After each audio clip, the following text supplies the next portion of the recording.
Time for another Tim Talk. Welcome back. You know, I've talked before about power spots. And I want to talk about one specific one right now that I think can really help deepen you as an earth caretaker. And that is river mouths and creek mouths, where creeks and rivers meet the ocean. These are places of true power spots.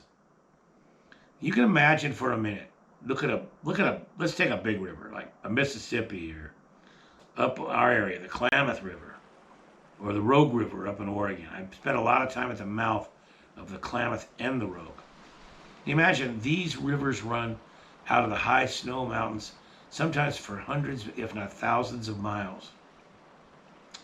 And all along the way, they carry stories of their experience.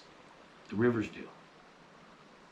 And all along the way, they're meeting beings, often, depending on the time of the year, from the ocean, like salmon and steelhead and different types of birds. And as they work their way down with their stories and they start to meet the ocean comes in and the water becomes brackish, half clear, half fresh, and half salt water. And that's where so much life lives. So much life. And then they meet the ocean and off into the vast ocean, the case of these two rivers, the Pacific. And the water mixes and mingles, and you swim with the dolphins and the whales and all the different fishes like the carps and you name it. And then the seabirds, countless seabirds. River mouths are the meeting place of two incredibly powerful beings, the river and the ocean. And then you add to that, there are places where the water gets mixed up. So there's so much food available where all the birds come to eat and so many other kinds of animals.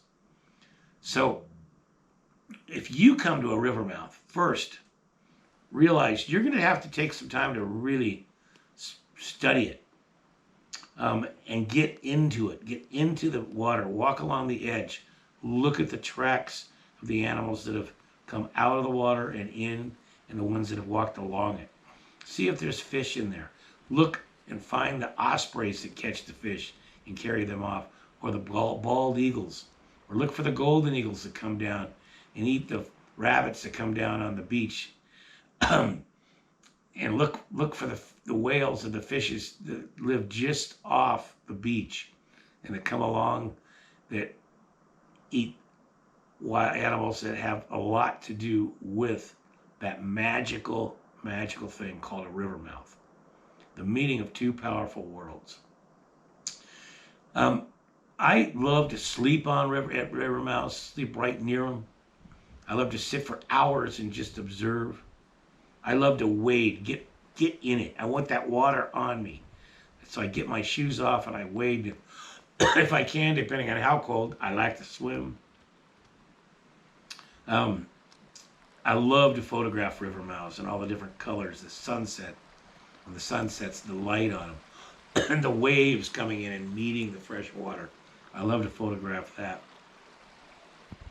So when you're looking at a map and you're on a trip, make it a point to hit river mouths. Maybe take a trip where you do nothing but hit river mouths. They are the place to be. And if you're lucky enough to live near one or two or three, visit them regularly. Make them a part of your life. And watch that earth caretaker and you get inspired to do good work, and then watch yourself go do it. And you can track it right back often to the inspiration that a river mouth gave you. Oh,